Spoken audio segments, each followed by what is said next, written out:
You remember Bill Kristol, whose nose is now so out of joint that I don't think he can have an enjoyable day.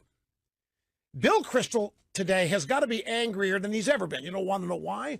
Because it was Bill Kristol back in the era of George W. Bush who said that we as conservatives had better realize and recognize right now the American people want a big government. It's a losing proposition to talk about smaller government, reducing government. The American people want it. They want a big government providing this and that. They just want smart leadership. And Kristol said, we are the smart guys. And you remember how everybody poo-pooed that and said this was just Kristol sour grapes, giving up the fight. He and David Brooks were both on this point. The American people want a big government now. That we conservatives had better admit it. They want it, but they want a very smart and active, engaged executive, meaning somebody like them, to run it. This is easily 10 years ago. And here we are.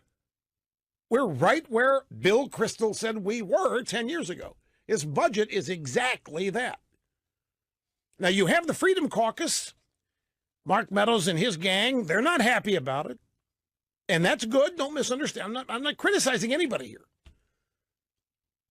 They don't understand it. This is not who they are. This is not what they campaign on. There's in this budget doesn't have any, except defense spending, doesn't have anything, and tax cuts, doesn't have anything in it that conservatism is known for in a signature basis.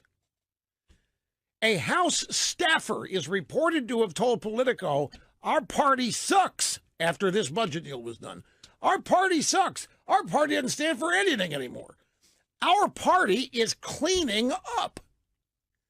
Our party is cleaning up. And yet our party sucks. And that's a traditional conservative Republican view. This budget doesn't do anything Republicans stand for.